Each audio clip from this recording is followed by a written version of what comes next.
দেখতে দেখতে আমি আমার কখন 30 দিনের চ্যালেঞ্জটা পূর্ণ করে ফেলেছি সেটা আমি বুঝতেই পারিনি। আসলে তোমরা আমায় এত সুন্দর ভালোবাসা দিয়েছো, তোমাদের কমেন্টগুলো যে রোজ দিন আমি এত সুন্দর সুন্দর পেয়েছি, তাই আমি বুঝতে পারিনি কখন সেই 30 দিনটা চলে গিয়েছে। আজ হলো 33 দিনের ব্লগ। হ্যাঁ, তোমরা আমায় অনেক ভালোবাসা দিয়েছো। তোমাদের এই ভালোবাসার জন্য আমি কখনোই ভাবতে পারিনি যে তোমরা আমায় এত ভালোবাসা দেবে। ফেসবুকেও তোমাদের কমেন্টগুলোর জন্য আমাকে রোজ দিন ইচ্ছে করে যে আমি ব্লগ করি, ব্লগগুলো আপলোডও করি। আগে আমার ব্লগ করতে ভালো লাগতো, তবে ব্লগ করতে বোরিং হয়ে গেছিলাম যখন আমি কমেন্ট লাইক কিছু পেতাম না। ফেসবুকে তোমরা আমায় এত সুন্দর সুন্দর কমেন্ট করে ভরিয়ে দিয়েছো যে কখন যে 30 দিন পার হয়ে প্রায় 33 দিনের মাথায় পড়ে গেছে সেটাও আমি বুঝতে পারিনি। হ্যালো এভরিওয়ান, আমি রিনা, নতুন আরেকটি ভিডিওর সঙ্গে আমি চলে এসেছি। সত্যি কথা বলতে তোমরা আমায় এমন কিছু ভালোবাসা দিয়েছো যে আমি আমার ব্লগ করতে পুরো এনার্জি পাই। 30 দিনে তো 30টা ব্লগ চ্যালেঞ্জটা পূর্ণ করে ফেলেছি।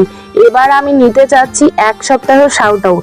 সেই শাউট আউটের মধ্যে থাকবে তোমরা আমায় কমেন্ট করবে, আর সেই কমেন্টে থাকবে তোমরা আমার ভিডিওটি কোথা থেকে দেখছো, তোমাদের নাম, তোমাদের জায়গার নাম, তোমাদের প্রোফাইল শুদ্ধ আমি আমার ভিডিওর মাঝে দেব। কি এবার থাকবে তো তোমরা আমার পাশে? চলো দেখি এই 7 দিনের মাথায় তোমরা আমায় কে কে কোথা থেকে ভিডিওগুলো দেখছো আর কমেন্ট করছো, সেটা নিয়েই আমার ব্লগে থাকবে শাউট আউট। আমি একটা নতুন ইউটিউব চ্যানেল খুলেছি। আগের ইউটিউব চ্যানেলটা প্রায় 2 বছর হয়ে গেছে দেখে আমি ছেড়ে দিয়েছিলাম। প্রায় সাবস্ক্রাইব ছিল 5K।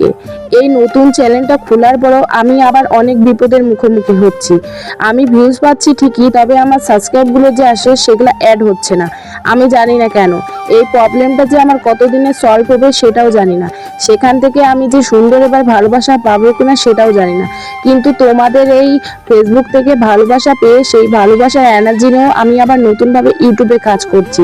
সেখানে আমার ব্লগ থাকবে, শর্টস থাকবে, থাকবে আবার লাইভে যদি তোমরা আমার সঙ্গে আড্ডা দেবে তো চলে আসবে আর কিছুদিন পরে।